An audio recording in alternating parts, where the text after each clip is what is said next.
Welcome to the view from the Thoraxcenter for Radcliffe Cardiology. My name is Nicolas from Mieghem, and as always it's a great pleasure to have Joost Daemen, my good friend and colleague, to help me with the wrap-up this time of EuroPCR 2022. Before we kick off with the highlights in terms of the late-breaking clinical trials, I think the main highlight of the entire meeting was the face-to-face networking that was possible again after the long COVID pandemic interim. And still there were some late breakers, maybe not the most striking results and the most striking data, but we did have a couple of things that we want to mention. So Joost, why don't we start with some angio-derived FFR? Yeah, so during this year's PCR, a lot of focus on imaging and physiology as expected, hot topics, and also angio-derived physiology gained quite some attention. And one of the late breakers dealt with what that was presented was the Descision-QFR trial, which is a prospective randomized controlled trial that tested the hypothesis that the functional syntax score in patients with multivessel disease that had to be discussed in the heart team could be derived with QFR, so the angio-derived modality of MEDIS technologies, instead of FFR, so the conventional pressure wire-based functional lesion assessment. So in order to do that, in order to study that, the study randomized a total of 248 patients that were randomized 1-to-1 to two heart teams, one using QFR and one using FFR, to derive a functional syntax score and the syntax score too, in order to come up with a final treatment recommendation, with the primary endpoint being the Cohen's-Kappa level of agreement between both syntax scores and treatment recommendations. And as expected, as we already predicted in the preview, the QFR correlated very well with the invasive pressure wire-based physiological assessment, and that resulted in a very good agreement, so an interclass correlation coefficient of 0.94 between the two heart teams. A agreement of the functional syntax score tertiles of 92%. So in this study, most patients actually had a syntax score that was in the lower range, with I think a median of 21. And then the final primary endpoint was the Cohen's-Kappa that was estimated to be at 0.6, now turned out to be 0.73, which actually means that there was a substantial, actually to almost very good correlation and agreement between a QFR and FFR guided treatment strategy. So in conclusion, this trial I think concludes and hypothesizes that you could just as well use a angio-based technology to get your treatment recommendation in these patients as compared to a FFR-guided treatment strategy, defined syntax score, which actually would save you a lot of time. Something that was not shown in this study, so they presented some data on the fact that there was no difference in between the time needed to do either a QFR or FFR-guided assessment. However, I think that is something I didn't get, because at the end all patients actually got a complete functional assessment using FFR as well before they were randomized. So how that at the end translated into similar procedure durations and a potential benefit of QFR was not clear to me. But again, bottom line, interesting trial that I think again is fueling the body of evidence to support the use of angio-based physiology. Yeah, and let's face it, if you do not need a wire to do this additional coronary physiology assessment, that might be an incentive to start using coronary physiology for all lesions, right? Yep, absolutely. So yeah, I think it's a good evolution. Yeah. So another trial that gained interest was the PROPHET-FFR trial. So this was a actually prospective registry. Scientifically, I have to say, I found it a bit less sound than the Descision-QFR trial. So this was data presented by Antonio Leone, who presented data from an Italian registry collecting data, procedural and outcome data of patients that underwent physiology-guided PCI, or at least had a diagnostic cath with the use of physiology. And the focus of the presentation was deemed to be at post-PCI optimization, so that is what at the end attracted my interest. But what turned out is that they presented data on 1,300 patients, of which at the end 68% not even had a PCI, so those were the cases in which the FFR was negative, as I think reflects how we use FFR in the Western world. Then there was a small population of patients, 19%, that had pre-PCI FFR, underwent further PCI but had no post-PCI FFR, and then a small subgroup, 180 patients, so 14% of the study, that had both pre and post-PCI physiological assessment. And obviously the interest was in how many patients were at the end optimized. Yeah, that turned out to be 12% of the 180 patients.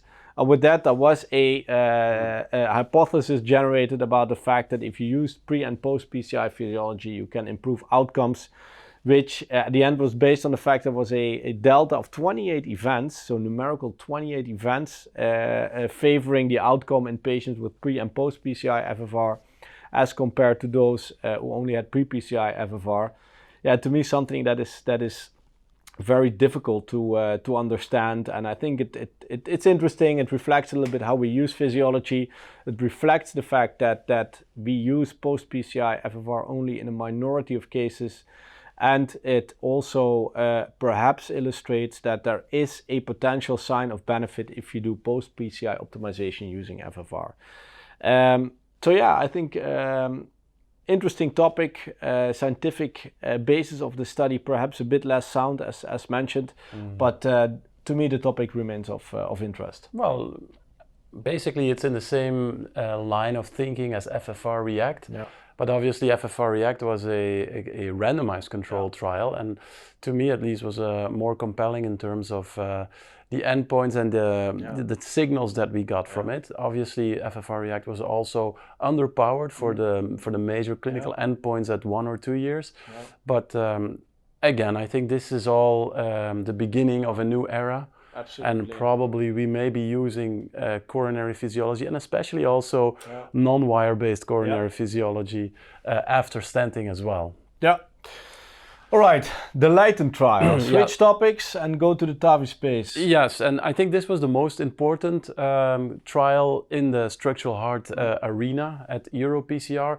And even then, it was a small trial. It was a randomized controlled trial enrolling only 102 patients with a failing surgical bioprothesis, with a bioprothesis size of 23 millimeters or smaller. So a very specific subset of patients with a failing surgical bioprothesis, and those patients were then randomized to either a balloon-expandable valve or so basically a sapien valve, or the supraannular functioning Evolut platform.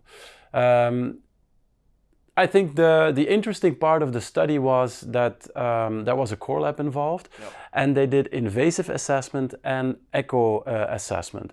Unfortunately, only approximately 50% of the patients had a complete invasive analysis before and after the valve implant.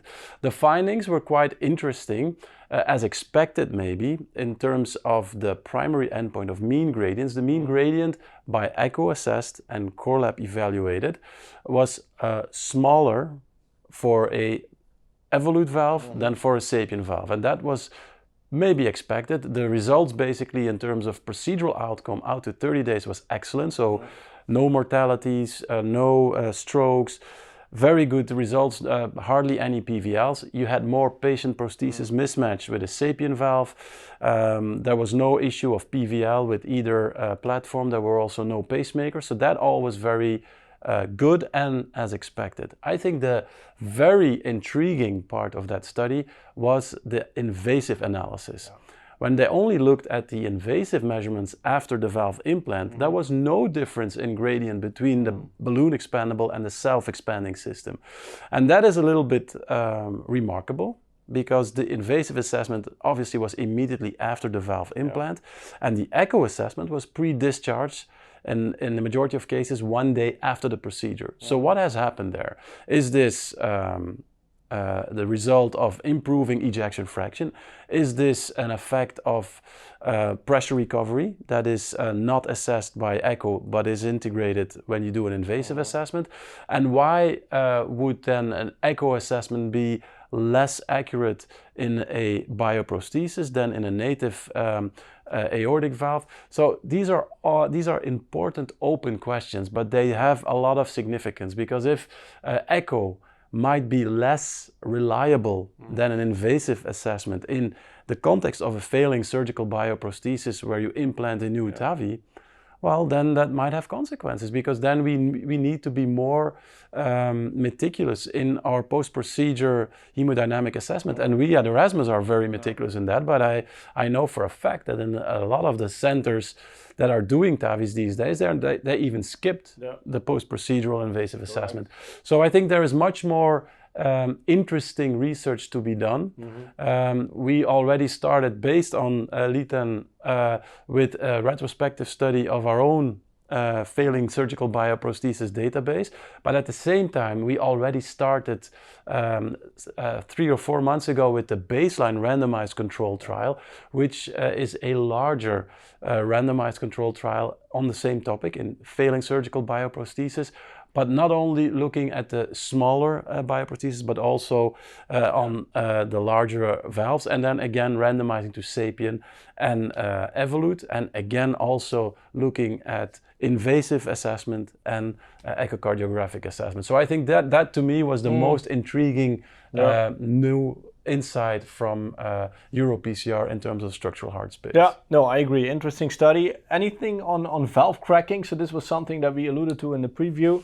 Yeah. Did they report anything on that? Yes. So valve cracking was per operator's discretion, and it was applied in 35% of the balloon-expandable cases, and that's a lot, 10% in the Evolut cases. Well, it's a lot, but not so unexpected, because these were small valves. Yes, they were small valves, and 2/3 of the SAPIEN patients received a SAPIEN 20, which is a small prosthesis, right? So I think it's. I was not so surprised, but the question is, if the invasive measurement and the echo measurement are discordant, what should trigger then your fracturing? If you underestimate by invasive measurements, that would mean that your trigger to do, for instance, valve cracking would be much lower. So with a residual gradient of 5 or 6 or 7, you might already need to do a valve fracturing. So more to come with further research on this topic. But let's go back to the coronary space and coronary CT. Yeah, so there was a lot of focus again on the use of MSCT and screening and following and guiding treatment in patients with coronary artery disease. And so there was also the GREASE trial. So the GREASE trial was as expected, a Greek study in which patients were enrolled post-CABG who were in need of an invasive coronary angiogram. So the study was a multi-center randomized controlled trial that eventually enrolled 246 patients post-CABG in need of an angiogram that were one-to-one randomized to either a standard invasive coronary angiogram or first a multi-slice CT scan to get a better appreciation of the graft, the location, the patency, etc., and then a subsequent coronary invasive angiogram, with the primary hypothesis that if you do a CT scan up front, you would significantly reduce total contrast volume. So what turned out, the study actually was presented with several essential findings. One is that in the group that had CT plus angio, more contrast was used, which I think makes sense. It's logical. If you do 90 cc's for a CT scan first and then the angiogram, then the total burden down the line of contrast is higher. Well, that was as expected. However, if you looked at the amount of contrast that was used in the coronary angiography only procedure, that was significantly higher in patients that had a CT scan. So that's the complete opposite of what you would expect. So that to me was a interesting finding. Conversely, procedure time was 10 minutes less in the group that had a CT scan up front. But at the end, no clear difference, no clear benefits of the CT scan up front. The investigators presented some outcome data, MACE at 5 and 30 days, that turned out to be significantly in favor of the patients with the CT scan. How that could be explained, I don't know. Very small study, 246 patients. I think these MACE findings need to be interpreted with a grain of salt. In the subsequent discussion that followed, there were a lot of comments on how we use the CT, the quality of the CT that could be improved, the way that we interpret as cardiologists the CT findings could be improved by additional learning.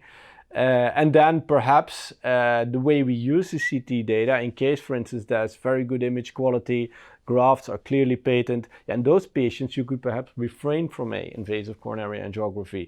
So that is a concept that obviously was not tested in this trial.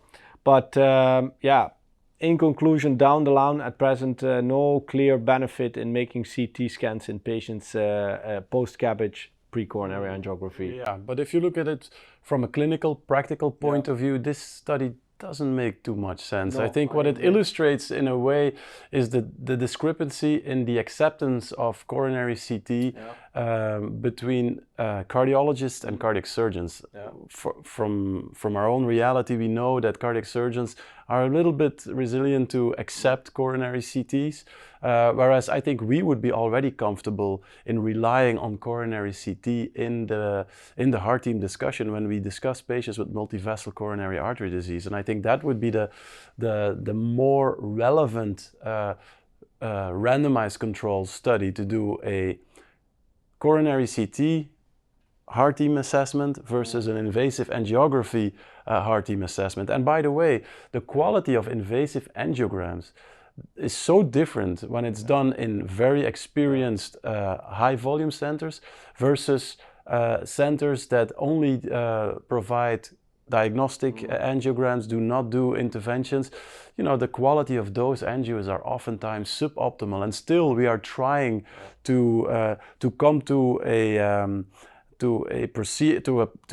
strategy selection based on suboptimal images. And I think there coronary CT would no doubt outperform suboptimal invasive angiography.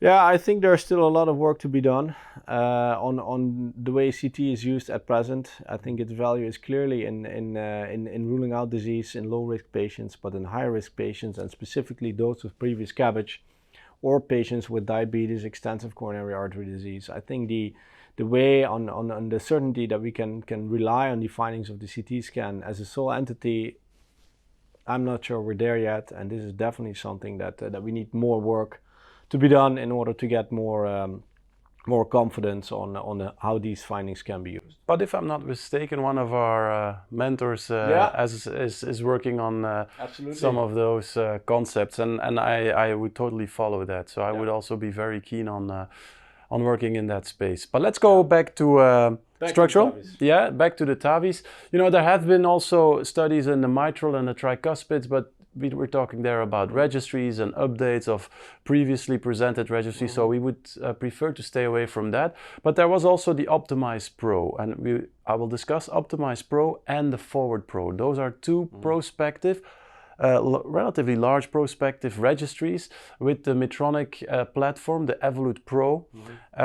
In Optimize Pro, a new paradigm was introduced with where the cusp overlap technique of implantation a valve, a CoreValve or an Evolut took center stage. But not only the cusp overlap was implemented, there was also an optimized patient selection and also an optimized protocol after the valve has been implanted.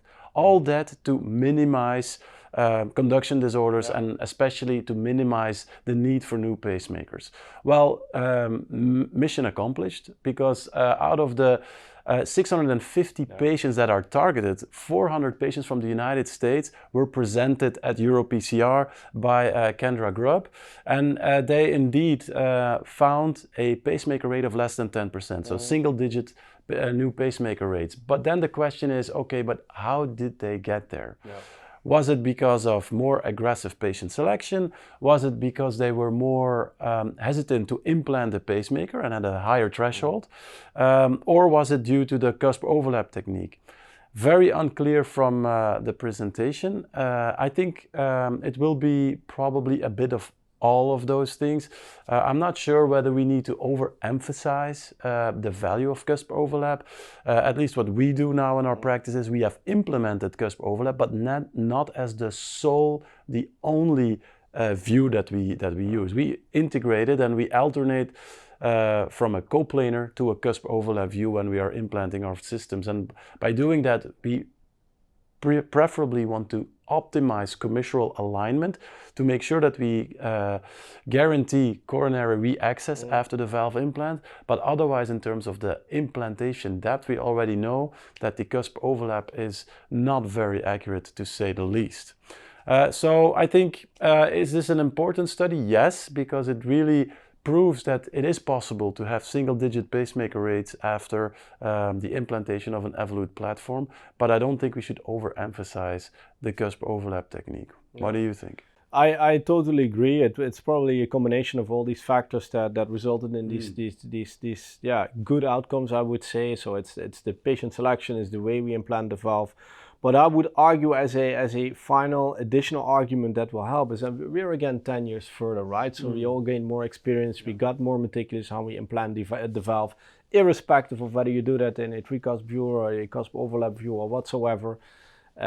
Patient selection as well, so higher risk patients get their pacemaker up front, so these patients would be predominantly excluded from studies like this. Yeah. So I think it's we're learning and we're progressively getting better, and this study only illustrates that by using all these novel technologies and techniques, we are actually getting better. So that's the good thing. And so, apart from the Optimized Pro, there was also the Forward Pro, more than 600 patients with 3 years follow-up. And the important part there was that there was core lab assessment of the echoes at discharge, at 1 year, and at 3 years. So the outcome of these patients who were elderly patients with an STS score of almost 5% was as expected. 1 in 3 of the patients was also considered frail. So you had an mortality rate of 25% at 3 years. I think this is in line of the patient profile. I think importantly, there was hardly any valve thrombosis, endocarditis, and the need of reintervention was less than 1.5%. So I think those are all very reassuring numbers. I think the highlight of that presentation was the PVLs. And if we look at the PVLs, there was no more than mild PVL at 3 years. But if you then look at the patients who had an echo available at discharge 1 year and 3 years, and all those echoes were assessed by a core lab, then it became clear that the patients with no PVL was increasing. So patients could have a mild PVL at discharge, but the PVL was disappearing over time. So that was very intriguing. And so we're not, this change did not occur because the patients with PVL were dying or anything. So there was not a competing risk of death here. So I think this is an important and also intriguing finding. And it builds a little bit on a publication we did a couple of years ago where we looked at CT follow-ups. And we did see that if we compare the CT 6 months after the valve implant, and then again 5 years after the valve implant, that the nitinol frame of the CoreValve is expanding further, becomes more circular, and that might explain why you would see less PVL down the stretch over time. So this is a very intriguing finding. Obviously it needs more scientific body to support this, but I think that was one of the very intriguing parts. Absolutely. And then there was one more valve. Yeah, the Jena valve. Yes, the Jena valve, that is the only valve, as we mentioned, that has obtained CE mark for treatment of aortic regurgitation. And Alex Stem presented real-world data of the first 45 patients that were treated in 6 centers in Germany. And they had quite good results. The mean age of the patients was 77 years old. Post-dilatation was only done in 2 patients, very interesting, and basically also as expected maybe, because the mechanism of anchoring is totally different. Yeah. We no longer need the calcium to anchor the valve. Basically the valve anchors on the native leaflets. Yeah. And so no need for post-dilatation. Mean gradients were very low, only 2 millimeters of mercury with a valve area of 2.6. I think that is, I've never seen a valve area of more than 2.5 in a series of patients.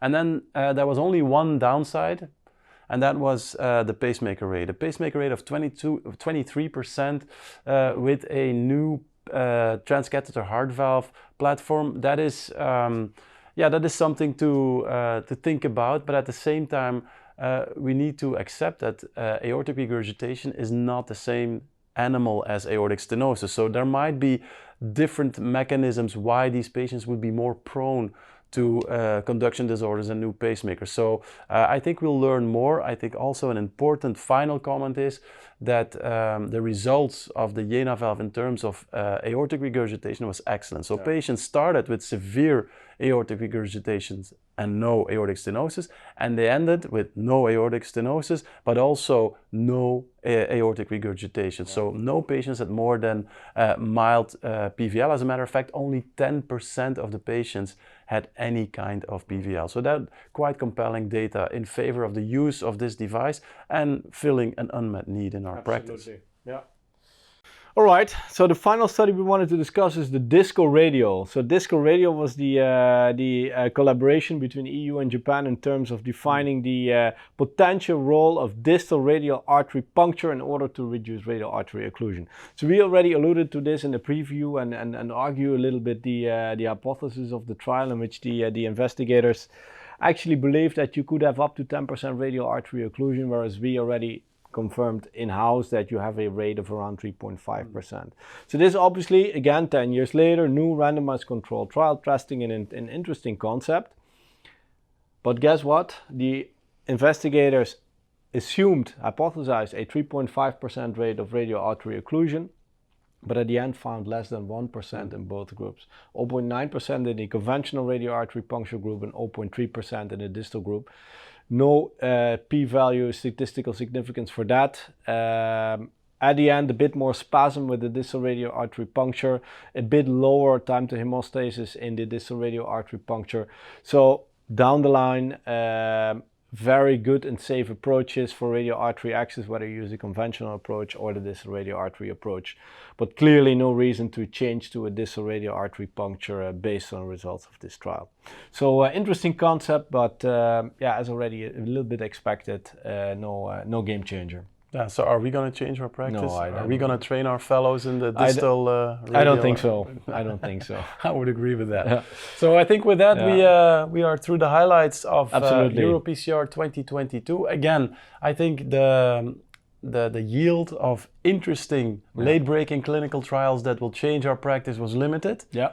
But again, the most important part of the meeting was that we were able to see each other again as a community. And we are looking forward to the next meetings that will be ESC and TCT during the upcoming summer. So with that, Joost, thank you very much. Thank you. Thank you for watching. Yes, and I'll thank you also for watching from my end. And we'll see you later on the road. Thank you very much. Bye-bye. Bye.